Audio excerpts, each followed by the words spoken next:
Online classes में आपका स्वागत है। आज का टॉपिक है रिफ्रैक्शन ऑफ लाइट। इसके पहले लाइट चैप्टर से हम लोगों ने एक वीडियो बनाया था, स्फेरिकल मिरर्स में रिफ्लेक्शन।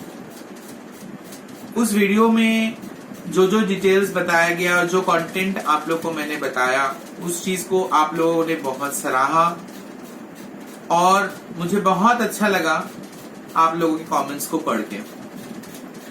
एक्चुअली इस तरह का कमेंट्स मेरे को और अच्छा वीडियो बनाने में मोटिवेट करता है। आज का वीडियो भी मैं उसी लेवल ऑफ स्टैंडर्ड को मेंटेन करने का पूरा कोशिश किया। इस लॉकडाउन परिस्थिति में, इस कठिन परिस्थिति में ऑनलाइन क्लासेस बहुत ज्यादा इम्पोर्टेंट हो चुका है और सामने बैठकर हम लोग जैसे पढ़ते थे, उस समय हम लोग आपका रिएक्शन, आपके चेहरों को देखकर ही समझ जाते थे कि मैं जो पढ़ाया वो आपको कितना समझ में आया। यहाँ ऑनलाइन क्लासेस में मैं बोलता रहता हूँ और आप लोग का रिएक्शन मेरे लिए बहुत इम्पोर्टेंट हो जाता है। अगर आप लोग चुपचाप से वीडियो को देखते हैं तो मुझे हर समय समझ में नहीं आता है कि मेरा ये कंटेंट कितना आपको समझ में आया। इसीलिए आपसे रिक्वेस्ट है कि आप लोग जरूर वीडियो को देखने के बाद अपना कमेंट सेक्शन में जाके कमेंट करिए या फिर पर्सनली मुझे व्हाट्सएप में मैसेज करिए, जिससे कि मुझे ये समझ में आए कि मेरा ये वीडियो का कंटेंट आपको कितना समझ में आया। मेरे लिए भी ये वीडियो एकदम नया तरीका है पढ़ाने का। मेरे इस लंबे कैरियर में ऐसा स्थिति कभी आया ही नहीं था कि मैं ऑनलाइन ट्यूशन पढ़ाऊं, लेकिन आप लोग की तरह मुझे भी बहुत कुछ सीखना पड़ रहा है और आप लोग का प्यार मुझे इस दौर में और आगे जाने में मदद करेगा और मुझे उम्मीद है कि आप लोग ऐसा ही प्यार मेरे ऊपर बरसाते रहिएगा। मैं ये याद करके नहीं आया हूं, बस मेरा मन का हालत आपसे शेयर कर रहा हूं। आज जो टॉपिक है, लास्ट वीडियो की तरह इसमें भी बहुत सारे इंपॉर्टेंट बात मैं बताते रहूंगा। वो इंपॉर्टेंट बात आपको फिर से नोट डाउन करने होंगे और ये बात मैं रिपीट इसलिए कर रहा हूं क्योंकि ये सब बातें आपको बुक्स में डायरेक्टली नहीं मिलेंगे। बुक्स में जो लिखे रहते हैं वो मेरे नोट्स की तरह ही है। नोट्स इसलिए मैं बनाता हूं जिससे कि आपका बुकिश लैंग्वेज थोड़ा चेंज होकर शॉर्ट फॉर्म में टू द पॉइंट बन सके, इजी लैंग्वेज में बन सके और आप उसको आराम से याद कर सको। लेकिन मैं जो बोलता हूं, मेरा अनुभव आपसे शेयर करता हूं, वो बुकिश लैंग्वेज नहीं है। वो उसका जो मेन बात अगर आप समझ जाओ और उसको अगर आप नोट डाउन कर लो और आंसर लिखते समय अगर उसको आप कंटेंट में डालो तो वो आंसर आपका सुपर हिट आंसर बन जाएगा, एकदम दूसरों से अलग, और एग्जामिनर भी समझ पाएगा कि आपने बुकिश लैंग्वेज का मदद नहीं लिया। यही कारण है मैं आपको बताता रहता हूं कि आप इस सब बातों को ख्याल करो। वीडियो को अंत तक देखिएगा, इसमें सारे पॉइंट्स को मैं कवर करने का पूरा कोशिश किया हूं। रिफ्रैक्शन मतलब हिंदी में वर्तन, प्रकाश का वर्तन। मेरे बहुत सारे हिंदी भाषी भी दोस्त हैं, सॉरी दोस्त नहीं, स्टूडेंट्स हैं। दोस्त भी, आजकल स्टूडेंट सब दोस्ती होते हैं, राइट? तो उनको भी मुझे हिंदी में बोलना पड़ेगा। तो रिफ्रैक्शन में प्रकाश की किरणें एक माध्यम से चलती हुई दूसरे माध्यम में जब प्रवेश करते हैं तो वो अपना मार्ग से मुड़ जाते हैं। लाइट रे travelling from one medium entering the other medium changes its path, उसका रास्ता बदल जाता है और इसी प्रोसेस को रिफ्रैक्शन कहते हैं। अब बात आता है कि रास्ता क्यों बदलता है? क्योंकि वो एक मीडियम से दूसरे मीडियम में जब जाता है, दोनों मीडियम का घनत्व यानी डेंसिटी अलग होता है और डेंसिटी अलग होने के कारण ही उसकी मुड़ने का कारण है। तो एक तरफ आपने डेफिनेशन समझ गए, एक तरफ कॉज ऑफ रिफ्रैक्शन भी आपको समझ में आ गया। इसके बाद लॉज ऑफ रिफ्रैक्शन अर्थात वर्तन के नियम आपको पढ़ने होंगे। 2 लॉज हैं, जिसमें सेकेंड लॉ स्नेल्स लॉ आपको जरूर याद रखना होगा। उसी स्नेल्स लॉ से हमें रिफ्रैक्टिव इंडेक्स वर्तनांक का परिभाषा मिलता है। वर्तनांक इस पार्ट में बहुत ही इंपॉर्टेंट टॉपिक है, उससे बहुत सारे क्वेश्चंस आते हैं, उसको आप लोग गौर से देखिएगा। वर्तनांक किन बातों पे निर्भर करती है अर्थात फैक्टर्स, वो आपको पढ़ने होंगे। इसके बाद लाइट रे जो बेंड करने के मैंने बात बताया, वो कब बेंड होता है, मतलब किस मीडियम में वो कैसे बिहेव करता है, ये हम लोग को जानना होगा। और इसी मुड़ने पर जो एंगल बनता है उसको हम लोग एंगल ऑफ डेविएशन बोलते हैं, जिसको डेल्टा से हम लोग चिन्हित करते हैं। उसका गणितीय रूप में मैथमेटिकल फॉर्म हमें पढ़ना होगा। इसके बाद लेंस का रे डायग्राम हमें जानना होगा। रे डायग्राम ऑलरेडी आप लोग स्फेरिकल मिरर्स में आप लोगों ने शानदार ड्राइंग बनाया, ये बात बताना मैं भूल गया। आप लोगों ने बहुत अच्छा वीडियो इमेजेस भेजे मेरे को, और जब आप स्फेरिकल मिरर्स का इमेजेस इतना अच्छा बना लोगे तो मुझे पूरा यकीन है कि आप लोग लेंस का भी बहुत आराम से बना लीजिएगा। दोनों का रे डायग्राम लगभग एक ही है, तो आप लोग कर ही लीजिएगा, मैं दिखाऊंगा आप लोगों को। इसके बाद लेंस पार्ट खत्म होने के बाद आता है प्रिज्म पार्ट, और प्रिज्म में डिस्पर्शन ऑफ लाइट, और उसके बाद बाकी लाइट का हिस्सा भी हम लोग कवर करेंगे। तो एक एक करके इन सारे बातों को आपको ध्यान से देखना है, किताब जरूर पढ़ना है, वीडियो को पॉज करते करते एक एक टॉपिक को आप लोग नोट डाउन कर लीजिएगा। ख्याल करिएगा मेरा बात, पॉज कर लीजिएगा वीडियो को, जितना मैं बताया पॉज कर लीजिए, लिख लीजिए, फिर चलाइए। इस तरह पॉज करते करते आगे बढ़िएगा तो मेरा जो लेक्चर है, मेरा जो भाषण है, वो भी आप गौर कर पाइएगा और उसको भूलिएगा भी मत, आप लोग नोट डाउन भी कर लीजिएगा। तो आते हैं टॉपिक पर। तो सबसे पहले रिफ्रैक्शन ऑफ लाइट का डेफिनेशन, जो मैं ऑलरेडी आप लोग को बता दिया हूं। आप इस फिगर को ध्यान से देखिए, ये है आपका लाइट रे, ये यहाँ पे इस तरह से पड़ रहा है, और पढ़ने के बाद देखिए ये जो इसका मार्ग है ये किस तरीके से बदल गया है। आप देख रहे हैं कि लाइट रे इस तरह जाना चाहिए था, और जाने के बगैर वो लाइट रे किस तरीके से ये अपना डायरेक्शन चेंज किया है। उसको जाना चाहिए था इस डायरेक्शन में, लेकिन चेंज किया है। फिर जब यहाँ से निकल रहा है, ये ग्लास स्लैब है, तो फिर से इसका डायरेक्शन देखिए आप, मैं स्केल से आपको दिखा रहा हूँ। आप देख रहे हो कि किस तरीके से उसका डायरेक्शन, उसको स्केल के बराबर चलना चाहिए था, लेकिन स्केल के बगैर जाने के बगैर वो इस तरह से मुड़ गया है। तो इस तरीके से वो जब वो एयर से ग्लास, ग्लास से एयर अपना मीडियम चेंज कर रहा है, तो किस तरीके से लाइट रे बेंट हो रहा है, और यही प्रोसेस को हम लोग रिफ्रैक्शन ऑफ लाइट कहते हैं। इसके 2 लॉज है। एक फर्स्ट लॉ है, फर्स्ट लॉ क्या है ना, यहाँ पर जब लाइट रे पड़ रहा है, इसमें ये नॉर्मल है, इस पर जो एंगल बना इसको इंसिडेंट एंगल बोलते हैं, एंगल ऑफ इंसिडेंस। और फिर ये जो रिफ्रैक्शन हुआ, इस एंगल को एंगल ऑफ रिफ्रैक्शन कहते हैं। तो angle of incidence, angle of refraction and the normal lies on the same plane, यही आपका फर्स्ट लॉ है। सेकेंड लॉ में sine I by sine R is equal to constant, इसी constant को हम लोग रिफ्रैक्टिव इंडेक्स कहते हैं। रिफ्रैक्टिव इंडेक्स आर आई, या उसको हम लोग न्यू से सिंबल करते हैं। इसी सेकेंड लॉ को हम लोग स्नेल्स लॉ कहते हैं। स्नेल्स लॉ में sine I by sine R, the ratio of sine of angle of incidence to the sine of angle of refraction is constant. इसको हम लोग रिफ्रैक्टिव इंडेक्स बोलते हैं। यहां पर ध्यान से देखिएगा 2-1 लिखा हुआ है।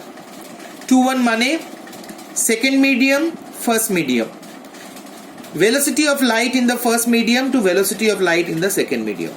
इसी रेशियो को हम लोग रिफ्रैक्टिव इंडेक्स कहते हैं। रिफ्रैक्टिव इंडेक्स से अलग अलग क्वेश्चन पूछे जाते हैं, इसको आप लोग जरूर ध्यान से पढ़िएगा। इसके बाद है absolute refractive index. Absolute refractive index और रिफ्रैक्टिव इंडेक्स में यही अंतर है कि यहां पर जैसे दोनों मीडियम अलग अलग है, एब्सोल्यूट में एक मीडियम कांस्टेंट है, वो है वैक्यूम। मतलब वैक्यूम में लाइट का जो स्पीड है, वेलोसिटी है, उसके साथ दूसरे मीडियम को जब हम लोग तुलना करते हैं तो उसको एब्सोल्यूट रिफ्रैक्टिव इंडेक्स कहते हैं। ये दोनों डेफिनेशंस आपको अच्छे से समझने होंगे। कभी कभी इसको एक्सप्लेन द स्टेटमेंट करके भी क्वेश्चन आता है, तो आपको इसको समझ के लिखना पड़ेगा। Factors on which refractive index depends. पहला फैक्टर देखिए, nature of the medium. Nature of the medium माने वो किस मीडियम से चलती हुई दूसरे मीडियम में जो प्रवेश करती है, उन मीडियमों का नेचर, मतलब उसका डेंसिटी कैसा है। फिजिकल कंडीशन मतलब उसका टेम्परेचर, देखिए हीट या टेम्परेचर हम लिखे हैं, मतलब वो मीडियम का टेम्परेचर क्या है, उसका डेंसिटी क्या है, वही उसको फिजिकल कंडीशन बोला गया है। और तीसरा पॉइंट है कलर ऑफ लाइट, मतलब किस कलर का लाइट आप इस्तेमाल कर रहे हो। कलर ऑफ लाइट इसलिए इंपॉर्टेंट है क्योंकि हर कलर का अपना अपना वेवलेंथ होता है, और लाइट का कलर चेंज करने से उसका वेवलेंथ चेंज हो जाता है, और वेवलेंथ चेंज होने से आप देखिएगा कि उसका डायरेक्शन चेंज होना भी डिफर करता है, इसलिए कलर ऑफ लाइट। अब आते हैं उस टॉपिक पे जो मैंने आपको बताया था कि प्रकाश की किरणें जो मुड़ती है वो किस प्रकार मुड़ती है। अब देखिए पहला केस, डेंसर टू रेयरर, सघन से विरल। प्रकाश की किरणें इस प्रकार इंसिडेंट हुए और नॉर्मल से दूर मुड़ गया, moves away from the normal. ख्याल करिए, डेंसर टू रेयरर जब लाइट रे पास करता है moves away from the normal, और उल्टा में रेयरर टू डेंसर में मूव्स टुवर्ड्स द नॉर्मल। यही लाइट रे का बेंडिंग का लॉज है। ये दोनों चीज आपको याद रखना होगा। और यहीं पे मैंने लिखा angle of deviation. Angle of deviation माने कितना मुड़ा, उसका एंगल क्या है, उसको हम लोग डेल्टा से संबोधित करते हैं। और डेल्टा देखिए r माइनस आई, मतलब एंगल ऑफ रिफ्रैक्शन से एंगल ऑफ इंसिडेंस को माइनस कर दिए हैं, तब हमको पता चलेगा कि वो कितना मुड़ा है।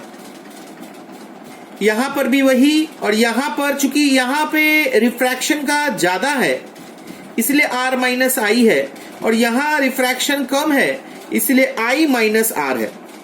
दोनों में एंगल ऑफ इंसिडेंस और एंगल ऑफ रिफ्रैक्शन का अंतर देखा गया है, लेकिन यहां चूंकि ये moves away from the normal है तो रिफ्रैक्शन ज्यादा हो जाता है, जिसके कारण से r माइनस आई है, और यहां ये टूवर्ड्स द नॉर्मल है जिसके कारण से r छोटा हो गया है, i बड़ा है, और इसीलिए i माइनस r हुआ है। अब हम लोग एक बहुत ही इंपॉर्टेंट चीज पर ध्यान देंगे, लैटरल शिफ्ट या लैटरल डिस्प्लेसमेंट।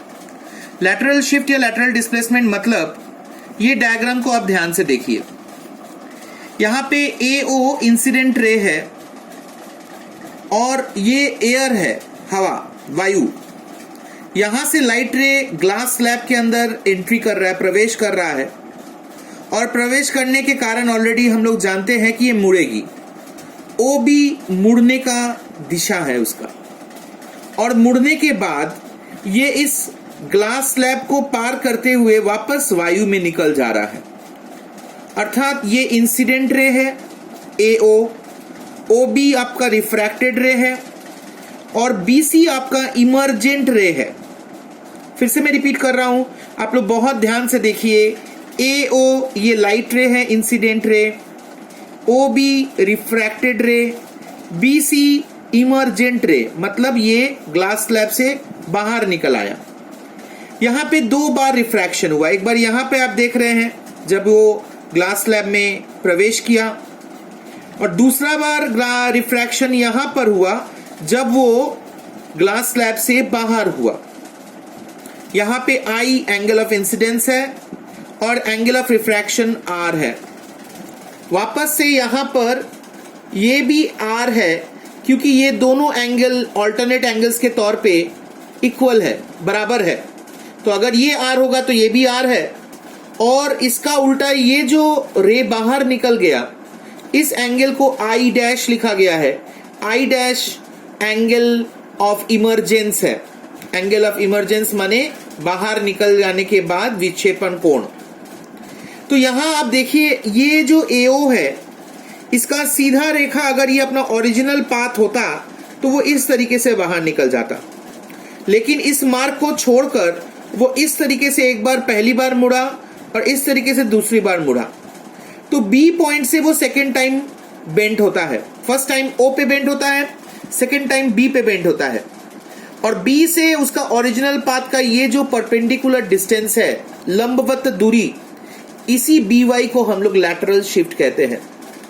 इसीलिए इसको बहुत अच्छे से इस डायग्राम को और इसके यहाँ पर जो वर्णन किया गया है, जो मैंने अभी बताया आपको, इसको आपको अच्छे से तैयार करना होगा। लैटरल शिफ्ट या lateral displacement, AO incident ray, OB refracted ray, BC emergent ray, angle I angle of incidence, angle R angle of refraction. इसी एंगल के बराबर ये दूसरा एंगल है जो रिफ्रैक्शन के बराबर है, और ये जो नीचे में आई डैश है ये आपका एंगल ऑफ इमर्जेंस है। B Y is the lateral shift. ठीक है, इसके बाद हम लोग आते हैं लेंस में।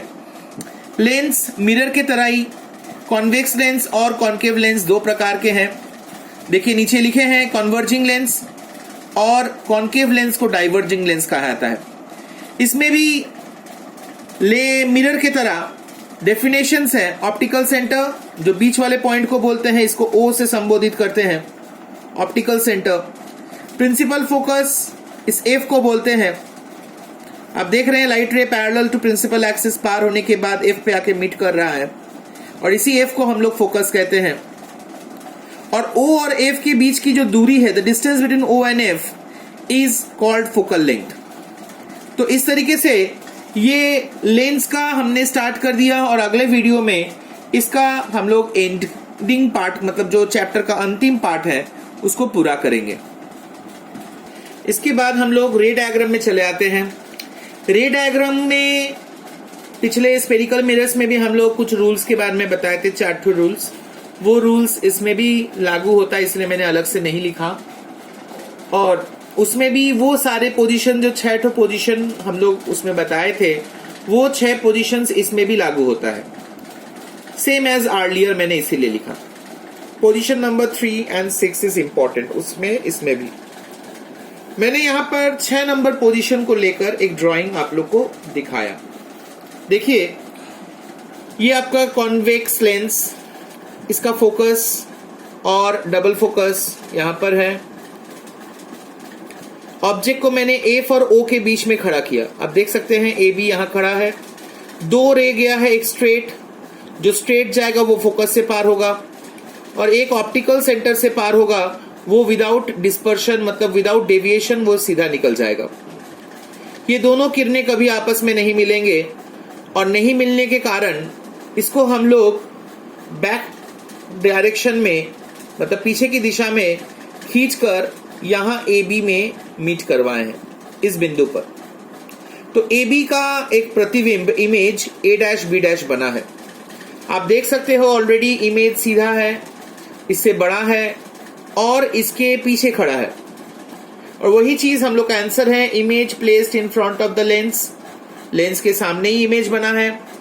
नेचर में वर्चुअल, रियल और वर्चुअल ऑलरेडी आप लोग को मैं बता चुका हूं कि यहां पर अगर ये 2 किरणें आपस में मिलते तो उसको रियल इमेज बोला जाता है, लेकिन ये दोनों आपस में नहीं मिले हैं, इनको बैक डायरेक्शन में खींचा गया है, अपीयर टू मीट करवाया गया है, और इसीलिए इसको वर्चुअल।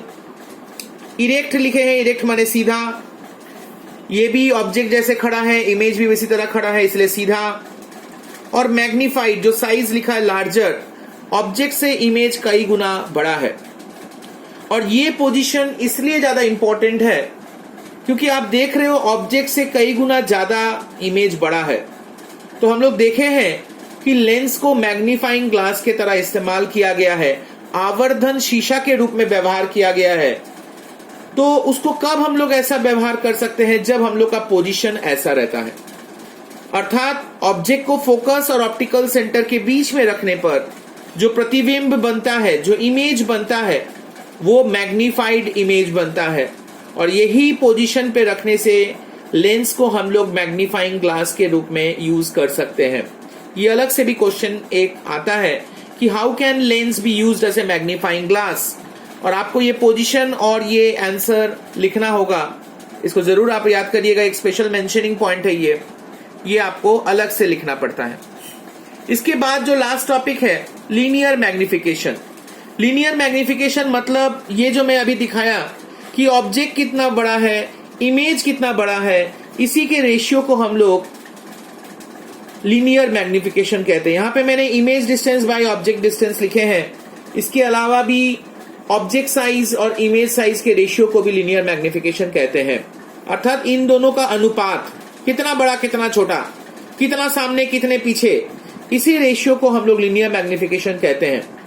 इसकी डेफिनेशन से भी बड़ा बात ये नीचे जो मैं 3 चीज लिखा हूं कि अगर मैग्निफिकेशन 1 से ज्यादा हो या 1 से कम हो या 1 के बराबर हो, इसका 3 अर्थ निकलता है। अगर 1 से बड़ा हो इसका माने इमेज बड़ा बना है, अगर 1 से छोटा हो इसका मतलब इमेज छोटा बना है, और अगर 1 के बराबर हो इसका मतलब सेम साइज इमेज बना है। दूसरी ओर एम अगर पॉजिटिव हो, अगर उसका मान धनात्मक है, इसका मतलब वर्चुअल और इरेक्ट इमेज बना है, और अगर एम का मान नेगेटिव हो तो इसका मतलब रियल इमेज बना है और इन्वर्टेड इमेज बना है।